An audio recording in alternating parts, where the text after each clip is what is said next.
Chapter 22. Pretty sure Hearthstone's dad is a cow-abducting alien. It was the nicest cop car I'd ever been in, and I'd been in quite a few. The black leather interior smelled of vanilla. The plexiglass divider was squeaky clean. The bench seat had a massage feature, so I could relax after a hard day of loitering. Obviously, they'd served only the finest criminals here in Alfheim. After a mile of comfortable cruising, we pulled off the main road and stopped at a pair of iron gates, monogrammed with a fancy A. On either side, 10-foot-tall stone walls were topped with decorative spikes to keep out the upper-middle-class riffraff who lived down the street. From the tops of the gateposts, security cameras swiveled to study us. The gates opened.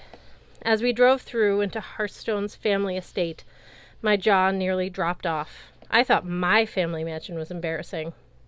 The front yard was bigger than the Boston Common. Swans glided across a lake edged with willow trees.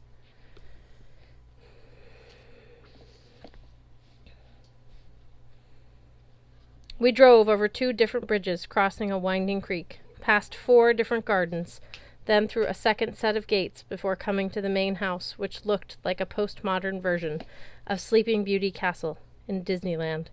White and gray slab walls jutting out in strange angles, slender towers like organ pipes, huge plate glass windows, and a burnished steel front door, so large it probably had to be opened by chain-pulling trolls. Hearthstone fidgeted with his bag of runes, occasionally glancing back toward the car's trunk, where the cops had stowed Blitzen.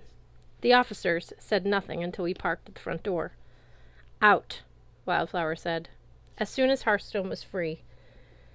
He walked to the back of the cruiser and rapped on the trunk. "Yeah, fine." Sunspot popped the lid, though I don't see why you care. "That has to be the ugliest dwarf lawn ornament I have ever seen." Hearthstone gently lifted out Blitzen and slung the granite dwarf over his shoulder. Wildflower shoved me toward the entrance. "Move, Thick." "Hey!" I almost reached for my pendant, but caught myself. At least the cops now treated Hearthstone as off-limits. But they still seemed perfectly fine pushing me around. Whatever thick means. I said, "I'm not it." Wildflower snorted. "Have you looked in the mirror recently?" It dawned on me that compared to elves, all willowy and delicate and handsome, I must have looked squat and clumsy. Thick. I got the feeling the term also implied mentally slow, because why insult someone on one level when you can insult them on 2? I was tempted to wreak my revenge on the police officers by bringing out Jack to sing some top 40 hits. Before I could, Hearthstone took my arm and led me up the front steps. The cops trailed behind us, putting distance between themselves and Hearthstone, as if they feared his deafness might be contagious. When we reached the top step, the big steel door swung open silently. A young woman hurried out to meet us. She was almost as short as Blitzen, though she had blonde hair and delicate features like an elf.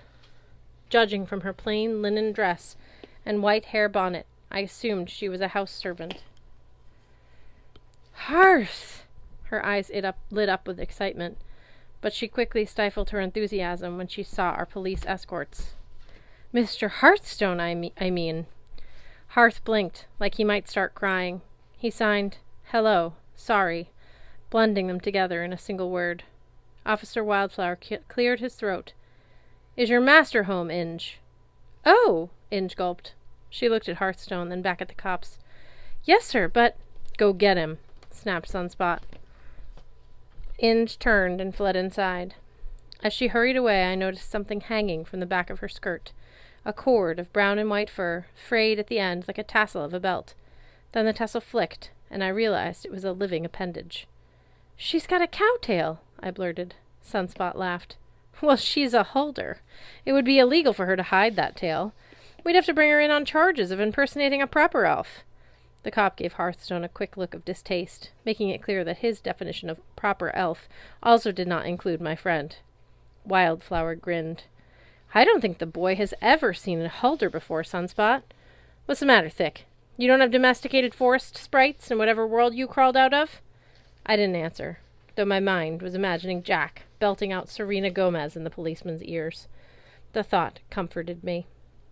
I stared into the foyer, a sunlit colonnade of white stone and glass skylights that still managed to make me feel claustrophobic.